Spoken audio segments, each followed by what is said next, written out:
Salut à tous, ici Ryuda et bienvenue pour la preview du chapitre 64 de Boruto.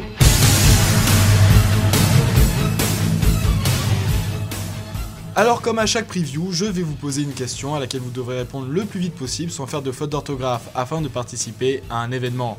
La question de ce mois-ci est: combien de temps ça a pris à Boruto pour maîtriser le Rasengan invisible? Donc répondez à cette question le plus vite possible sans faute d'orthographe et les deux premiers qui auront répondu juste seront sélectionnés pour participer à un événement. Ensuite, comme d'habitude, à chaque sortie de chapitre, je vous donne rendez-vous sur le Discord où je fais la traduction et la lecture du chapitre. Étant donné que ça sort en anglais sur Manga Plus, et que je sais que pas tout le monde parle anglais, je vous fais la traduction, et après on peut parler un peu théorie, et vous avez en avant-première mes théories et tout ça, voilà. Donc pour le chapitre 64, ce sera rendez-vous sur Discord le vendredi 19 novembre à 20h. Notez-le quelque part, vendredi 19 à 20h, j'espère que comme d'habitude vous serez nombreux. Assez blablaté, passons au résumé du chapitre 63.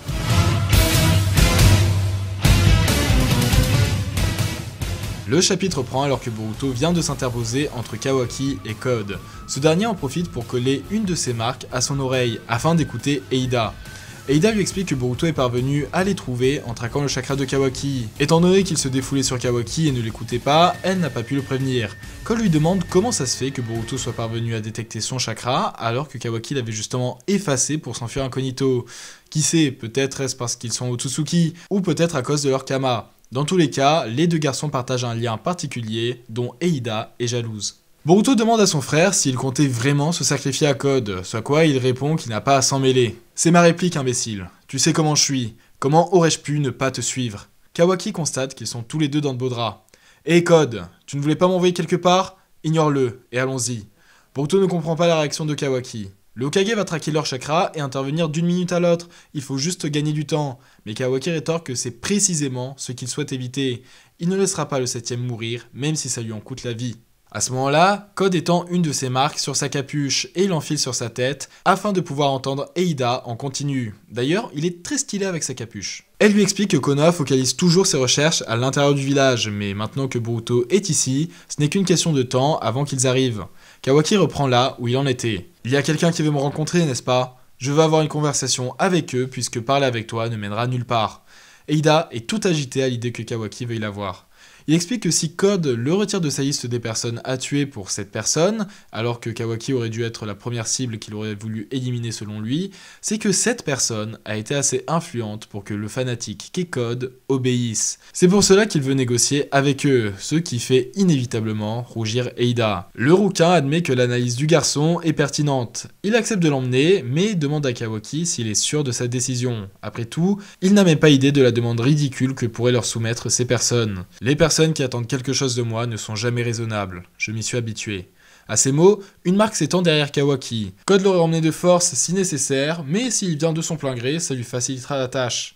Sans surprise, Boruto rappelle qu'il se trouve juste là et qu'il ne compte pas les laisser faire. Bien que Kawaki lui rappelle une énième fois qu'il n'a pas à s'en mêler, Boruto dit que son père n'aurait jamais voulu qu'il fasse ça. Tu ne comprends rien. C'est pour le 7ème que je fais ça, et peu importe ce qu'il en pense. Boruto lui met une patate de forain dans la gueule, ce qui ne manquera pas d'arracher un petit sourire à Code. Déjà qu'il s'est fait lyncher dans le dernier chapitre, Kawaki peut légitimement se dire qu'il est en train de passer une soirée de merde. Très bien, fais ce que tu veux. Je comprends à quel point tu veux protéger papa. Cependant, de même, j'ai le droit de te protéger toi, frérot. Eida ne tient plus en place à cause de l'excitation que lui procure cette scène.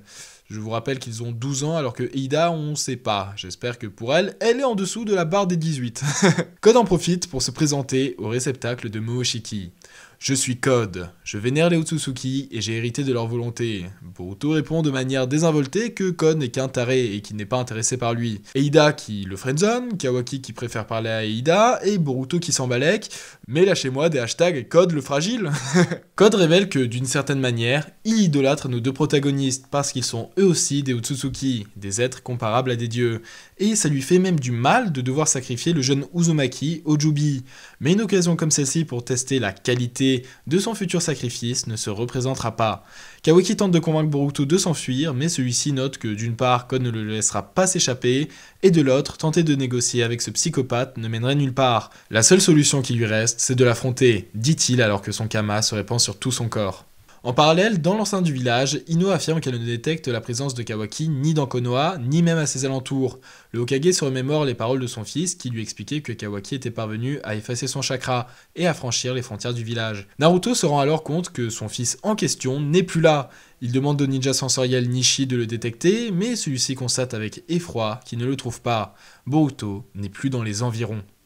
De retour au combat, alors que les premiers coups sont échangés, Boruto tente de frapper d'un Rasengan que Code esquive en se téléportant à travers ses marques. Il réapparaît au niveau d'une autre marque et bondit sur Boruto. Heureusement, il parvient à esquiver et envoie quelques shurikens que Code dévie avec ses mains cyborg. Sauf que l'un des shurikens était en fait un clone métamorphosé qui attaque par derrière avec une technique Raiton amplifiée par le Kama. On dirait la foudre le truc. Cependant, Code s'est à nouveau téléporté. Il est impressionné par le stratagème de Boruto et trouve amusant sa manière de se battre à la shinobi. Cependant, en termes de Kama, il n'est qu'un amateur, dit-il en déployant son sceau blanc. A partir de là, le combat est totalement déséquilibré et Code enchaîne Boruto de coups aussi rapides que puissants. Il demande à son adversaire s'il sait pourquoi le Kama rend si puissant une fois propagé. Il procure certes un boost de puissance et de rapidité, mais ce qui le rend déterminant dans un combat, c'est la nature même du Kama. L'expérience de combat accumulée par les Otsutsuki au fil des millénaires se grave dans leur corps et dans leurs esprits. C'est ça qui les rend plus forts. En un instant, ils deviennent des guerriers aguerris, à condition de correctement exploiter le Kama. Il lui donne un ultime coup de pied, duquel Boruto ne se relève pas. Maintenant, montre-le-moi. Je sais que tu en as encore dans le ventre. Il lève son pied au-dessus du corps immobile de Boruto. Montre-moi le véritable pouvoir de Momoshiki Otsutsuki. Code l'écrase malgré les cris impuissants de Kawaki. Mais Boruto a disparu. Il s'est déplacé en un instant à côté de Code. Boruto est accroupi, enveloppé d'une aura flamboyante. Alors qu'il se redresse, on constate que le Kama s'est répandu à tel point que Boruto a son œil droit, c'est-à-dire le Byakugan de Momoshiki, qui commence lui aussi à s'ouvrir. Code termine sur ces mots. Bien, maintenant, ça va causer sérieusement.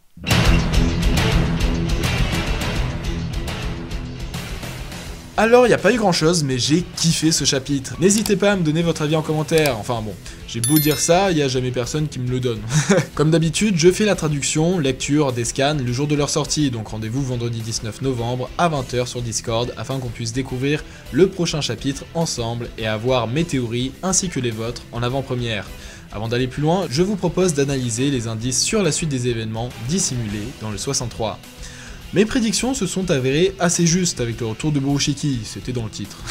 Enfin, c'est pas exactement Borushiki. Certes, le Byakugan s'ouvre, mais l'œil normal de Boruto aussi reste ouvert. Boruto ne perd pas totalement le contrôle face à Momoshiki, pour le moment en tout cas. Il sera sûrement dans un état similaire au moment où il s'est brisé la corne, avec Momoshiki et Boruto plus ou moins conscients en même temps. Ils partagent le même but, détruire Code. Ça fera écho au combat Naruto Pain. Naruto se laisse envahir par la puissance de Kyuubi, mais il n'arrête pas de s'attaquer à Pain pour autant. Quant à sa forme, on constate que c'est celle de Borushiki classique, sauf que la corne étant cassée, elle reste dissimulée derrière le bandeau.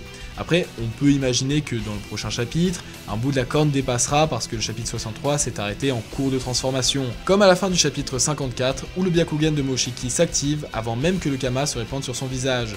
Peut-être que là aussi, le Kama se répand avant que la corne ait eu le temps de pousser, ce qui explique qu'on n'ait pas vu la corne dans ce chapitre, mais qu'on la verra dans le prochain. Mais honnêtement, je pense que la corne va rester cachée derrière le bandeau, j'expliquerai pourquoi dans la partie post-64. Timecode dans la description ou directement dans la barre de lecture. Donc Boruto avait conscience qu'il avait accès à cette forme et préférait ne pas l'utiliser, ce qui fait totalement sens. Il y a quelques chapitres, il avait même peur d'utiliser le Kama pour se téléporter à Konoha, donc se laisser volontairement submerger par Momoshiki, c'est complètement compréhensible pourquoi Boruto ne voulait pas exploiter le Kama à fond. Cependant, il a été forcé d'utiliser ce mode puisque Code ne lui a pas laissé d'autre choix. Et justement, pourquoi Code le pousse à exploiter le maximum de sa puissance? Cette transition de qualité Est-ce pour se battre à la loyale? Est-ce pour s'entraîner avec un ennemi puissant? Ou est-ce pour avoir davantage de mérite à battre un adversaire qui se donne à fond pour nourrir son ego? Code souhaite devenir un Otsutsuki, c'est normal qu'il soit arrogant. Eh bien, Code explique lui-même pourquoi il pousse notre protagoniste dans ses retranchements. C'est l'occasion parfaite pour tester la qualité de son sacrifice. Qu'est-ce qu'il voulait dire par là? Momoshiki nous expliquait que selon l'Otsutsuki qui était sacrifié au Jubi, on obtiendra un fruit du chakra plus ou moins gros, et donc plus ou moins de qualité. Si Kawaki est sacrifié, étant donné qu'il n'est pas un Otsutsuki complet, ça donnera pas un fruit extraordinaire, mais tout de même de qualité. Sauf que Boruto, lui, le dégel de son Kama continue et il se transforme toujours de plus en plus en Otsutsuki. Code pousse Boruto à se laisser envahir par Momoshiki pour voir à quel point ce dernier a pris de l'ampleur sur son réceptacle. Et donc, pour voir si le fruit qu'il obtiendra en sacrifiant Boruto sera de qualité. En outre, le Kama blanc de Code lui permet d'avoir un boost de force. Est-ce une incohérence, sachant que son Kama n'est pas censé le transformer? Eh bien non. Il nous a expliqué que lorsque l'on répand le Kama, on a accès aux connaissances accumulées par l'Otsutsuki au fil des millénaires.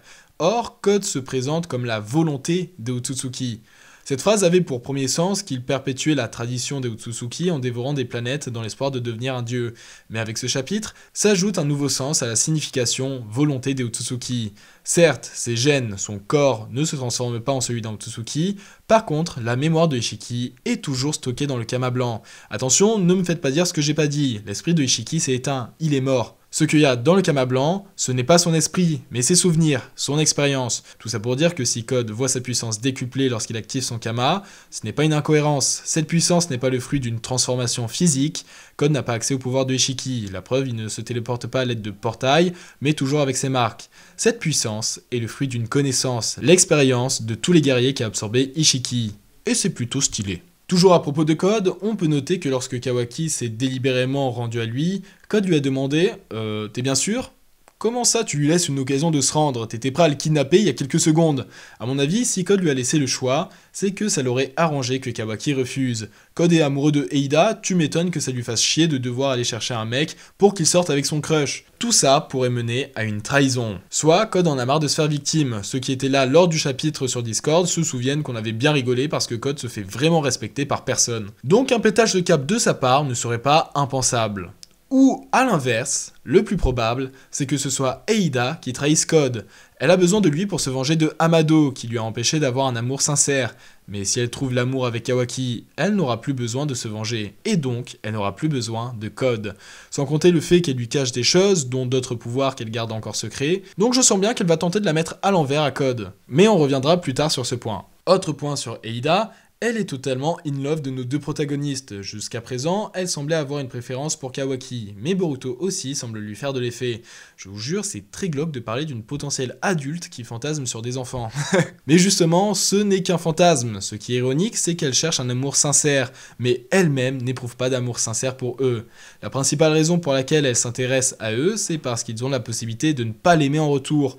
Pas parce qu'ils sont intéressants, pas parce qu'ils sont attirants, mais parce qu'ils répondent à un critère tout autre. Bien sûr, après elle leur trouve des qualités, mais la nature de son amour est factice. Sa volonté de trouver un amour sincère la poussera à aimer de manière non sincère.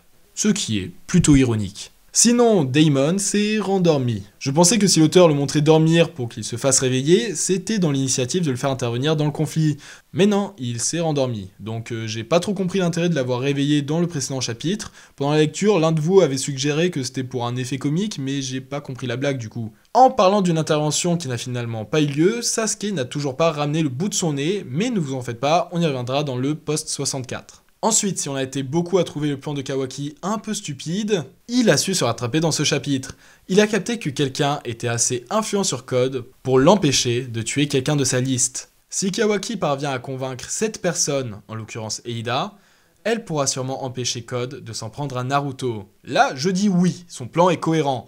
Par contre, il ignore que Eida a déjà essayé de convaincre Code d'épargner le Hokage, mais il a été très clair, laisser vivre Kawaki est déjà une faveur considérable, mais il ne peut pas se permettre d'épargner en plus Naruto, qui est sa cible principale. Le nouveau plan de Kawaki va donc aussi échouer. Ainsi, la dernière solution qui lui restait pour protéger le 7ème va tomber à l'eau, et il va se rabattre sur le Kama. Surtout que pendant le chapitre, il était impuissant et ne pouvait même pas intervenir dans le combat. Il a accepté de s'entraîner à la manière d'un shinobi, mais ce combat lui a prouvé que l'entraînement ninja n'est pas suffisant pour rivaliser avec des menaces telles que Code. Surtout qu'il avait accepté de suivre l'entraînement shinobi Parce qu'il a perdu face à Boruto, qui a gagné en utilisant le Kama. Tous les éléments sont mis en place pour que Kawaki cède et se fasse greffer un nouveau Kama. Je vais terminer cette analyse sur Naruto qui ne commence à se dire que maintenant qu'il devrait écouter son fils. Et ni lui ni aucun ninja sensoriel se sont rendus compte que Boruto s'était enfui. Je trouve toujours que c'est une grosse facilité scénaristique pour que Boruto se batte et que Naruto intervienne le plus tard possible. C'est vraiment dommage. Très bien, je pense qu'on a tous les éléments en main afin de faire les prévisions pour le chapitre 64. Boruto déchaîne toute la puissance qu'il a et se trouve dans un état semi-conscient à la manière de Naruto à 4 queues. La seule pensée de Boruto qui persistera sera sa volonté d'en finir avec Code. Puisque Code dominait le combat jusqu'à présent, le power-up de Boruto lui permettra de rivaliser avec lui. J'irai pas jusqu'à dire qu'il le surpassera non plus, Code aura toujours le dessus et continuera à encourager Boruto de toujours plus utiliser le plein potentiel de Momoshiki. Du coup, ce serait stylé que Boruto utilise le Byakugan pour voir Code lorsqu'il se téléporte derrière lui avec ses marques, ou encore mieux, qu'il utilise les pouvoirs du Rinnegan. Je vous rappelle que Momoshiki a 2 Rinnegan dans ses paumes de main, et donc que techniquement, Boruto a accès à ses pouvoirs. Certes, il n'a pas de Rinnegan physique dans ses mains, mais Jigen pouvait utiliser le pouvoir du Darmagan sans l'avoir activé dans son œil. Donc Boruto risque d'envoyer du pâté, mais tout de même, Code gardera le dessus, où ils seront à peu près au même niveau. Kawaki sera toujours aussi impuissant, ce qui le rassurera dans l'idée qu'il lui faut, à lui aussi, un nouveau Kama. Sasuke n'interviendra pas, puisque Eida observe tout le village et n'a pas noté la présence de Sasuke, c'est qu'il se trouve là, où elle ne regarde pas. J'y reviens dans la dernière partie, comme je l'ai dit plus tôt. Cependant, Code devra battre en retraite, car Naruto va débarquer. S'il a peut-être le niveau contre Naruto tout seul, contre Naruto et Borushiki, ça risque d'être plus compliqué. Code tentera alors de s'enfuir et Kawaki voudra le rejoindre. À partir de là, 2 possibilités. Soit Code s'enfuit bredouille, mais du coup Kawaki ira demander à Amado dans quelques chapitres de lui greffer un saut artificiel. Soit Kawaki quitte Konoha avec Code, mais dans ce cas-là, le chapitre se finirait avec Momoshiki qui implante son Kama sur Kawaki.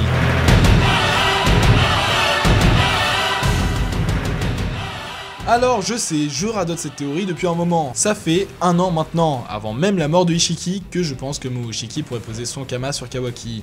Mais je vais vous expliquer pourquoi je pense que cette piste serait intéressante. Déjà parce que l'auteur joue avec le flash forward, la scène du futur. On sait que certaines choses vont se produire, comme le fait que Naruto va être envoyé quelque part, et avant d'en arriver là, Kodachi et Kishimoto nous ont piégés de nombreuses fois. Ah, peut-être qu'il se fera sceller dans cette dimension? Ah bah non. Alors dans ce tombeau? Ah bah non. Peut-être qu'il se fera tuer dans le combat contre Ishiki? Ah bah non. L'auteur a conscience qu'on connaît la fin. Il ne pourra pas changer la destination, mais ce avec quoi il peut tromper le spectateur, c'est le voyage, ce qui va mener à cette destination. Kawaki aura le Kama? Alors c'est le même qu'il a depuis le début de l'œuvre. Ah bah non, il l'a perdu. Alors Ishiki va lui en greffer un nouveau? Ah bah non, il est mort avant. Il va se faire greffer un artificiel? Et si ça aussi, c'était pour nous duper, et qu'il va en fait recevoir celui de Momoshiki. Autre argument à la faveur de cette théorie, Momoshiki est en danger. Code compte le sacrifier à Jubi. S'il pose un Kama sur Kawaki et qu'il meurt, Momoshiki ressuscitera automatiquement à travers Kawaki, le tuant par la même occasion. Ainsi, Code ne pourra pas se permettre de le tuer, car sinon ça tuerait Kawaki. En faisant ça, Momoshiki s'assure qu'il ne se fera pas sacrifier, à moins que son désir de Otsutsuki pousse Code à tout de même laisser Kawaki mourir, en le donnant directement à Jubi ou en tuant Boruto, ce qui le mènera lui aussi à sa mort. Et ça, Eida risque de ne pas apprécier et de se retourner contre Code, la fameuse trahison. Ce qu'il faut retenir, c'est que si Momoshiki pose un Kama sur Kawaki, ça va foutre la merde pour Kawaki lui-même et ceux qui sont attachés à lui, pour Code, pour Eida, mais aussi pour Amado. Selon la théorie que j'ai faite dans une preview que je vous invite à aller voir, ce serait un peu long de tout répéter et pas très pertinent, le plan de Amado pour ressusciter sa fille ne marcherait que si Kawaki se fait greffer un Kama artificiel, car ce sont les pouvoirs de Ishiki qui lui permettront d'exaucer son souhait. Mais si Momoshiki réécrit ses données par-dessus celles de Ishiki, tout le plan de Amado risque d'être saccagé. Une histoire, c'est des problèmes. Plus il y en a, plus le suspense est insoutenable pour le spectateur, et plus satisfaisant sera le dénouement de ces problèmes. Donc tous les problèmes que pose le fait que Kawaki se fasse poser dessus un Kama par cet Otsutsuki, c'est que du bénéf pour le récit, car la tension sera à son comble. Et le dernier argument pour définitivement vous convaincre de cette théorie, on sait que Boruto aura toujours le Kama après l'ellipse, 3 ans après les événements actuels. Cependant, même en prenant les pilules pour ralentir son développement, Momoshiki aurait dû déjà ressusciter. En effet, pour le moment, même les Otsutsuki eux-mêmes sont incapables d'arrêter leur résurrection. Au moment où Ishiki est mort, il a ressuscité malgré lui dans le seul réceptacle dont le Kama était à 100%, et ce même s'il aurait préféré ressusciter à travers Kawaki. Cependant, le cas de Momoshiki est particulier. A l'inverse de Ishiki, Momoshiki est déjà mort. A l'inverse de Jigen, Boruto n'est toujours pas à 100%. Si au cours de sa résurrection, Momoshiki pose un kama sur un autre réceptacle, est-ce possible qu'il décale sa conscience dans cet autre Jinchuriki? Pourquoi serait-il condamné à être coincé dans le corps de Boruto alors qu'il a la capacité de graver d'autres kamas? Ainsi, si Momoshiki habite le corps de Kawaki, on peut imaginer que le dégel de Boruto cesse. Ça expliquerait comment Boruto n'est toujours pas transformé après l'ellipse, et ça permettrait encore plus tard que la première scène du manga, la résurrection de Momoshiki. Comme je l'explique dans la vidéo qui lui est dédiée, je pense que Momoshiki est destiné à devenir un grand, sinon directement l'antagoniste principal. Et pour ça, il faudrait qu'il ressuscite. Bien sûr, il pourrait ressusciter à travers Boruto, mais celui-ci n'était pas prêt à sacrifier quelqu'un d'autre en lui posant un kama dessus, même s'il est question de sa survie. Alors que Kawaki, lui, il s'en fout éperdument. Même ça lui ferait plaisir de tuer Code en lui posant son kama dessus. Pour résumer, Momoshiki qui pose un kama sur Kawaki, ça permettrait de rendre les enjeux encore plus importants, de permettre à Boruto de garder son kama sans mourir, et de permettre la résurrection du Otsutsuki préféré de la plupart des abonnés. Voilà, je dis pas que ça arrivera à tous les coups, mais beaucoup d'indices laissent à penser que Kawaki, avec le kama de Momoshiki, c'est très probable. Assez parlé de Momoshiki, je vous propose qu'on s'intéresse à Sasuke. Comme je l'explique dans la preview précédente, c'est bizarre d'avoir montré Sasuke enquêter pour qu'au final il intervienne si tardivement.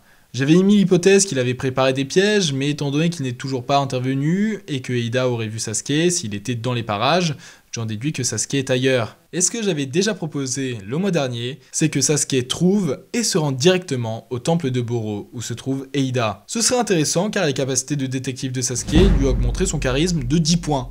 Mais ce serait surtout intéressant parce que si Eida est occupée avec Sasuke, elle ne pourra pas épauler Code, et donc ne pourra pas le prévenir au moment où Naruto débarquerait pour aider son fils. Donc si Naruto arrive, il risque d'y avoir un très court affrontement entre Code contre Naruto et Borushiki. Ce sera sûrement pendant ce combat que Boruto se fera la cicatrice. C'est presque obligé à vrai dire, je vous explique pourquoi. Boruto a la cicatrice au niveau du Byakugan, c'est donc qu'il a reçu la cicatrice sûrement alors qu'il était sous forme de Borushiki. Cependant, jusqu'à présent, il ne pouvait pas recevoir cette cicatrice puisque la cicatrice est certes sur son œil, mais elle déborde aussi sur le bandeau. Boruto sera donc en mode Borushiki, avec en plus le bandeau de Sasuke sur le front au moment de la coupure.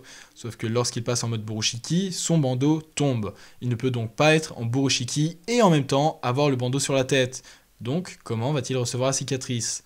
Eh bien vous en doutez, maintenant qu'il a cassé sa corne, qui ne repoussera pas, Boruto peut être en mode Borushiki et tout de même garder son bandeau sur le front, comme on le voit sur la dernière case. Tout est aligné pour que Boruto reçoive sa cicatrice lors de ce combat. Sûrement que ce seront les effets secondaires des pilules qui affaibliront Borushiki, ce qui donnera une fenêtre de tir pour lui blesser l'œil. Sinon, on sait que Amado travaille sur un cyborg, sûrement Delta, mais je ne pense pas qu'elle interviendra maintenant. Au contraire, ce serait plus pertinent qu'elle soit envoyée chercher Kawaki une fois qu'il s'est enfui avec Code, car ça lui rappellerait quand elle était venue le chercher pour Kara, ce qui le repoussera. Ainsi, il sera encouragé à rester auprès de Code. Pour conclure cette preview, Borushiki devrait poser un kama sur Kawaki. Sasuke affrontera probablement Eida, qui sera alors trop occupé pour prévenir Code de l'arrivée du Hokage. Naruto épaule son fils dans le combat, mais ne pourra empêcher sa cicatrice à l'œil.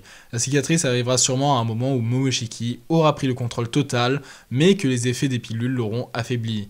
Et finalement, Kawaki et Code s'enfuiront rejoindre Eida. Juste après cet affrontement, puisqu'elle est annoncée depuis un moment par Ikemoto, l'ellipse devrait enfin arriver. Alors comme d'habitude, j'espère que la vidéo vous plaît, n'hésitez pas à me dire en commentaire ce qui va pas, à lâcher les petits pouces bleus pour l'algorithme, et n'oubliez pas, observez, déduisez, partagez, je vous dis à bientôt pour une prochaine preview.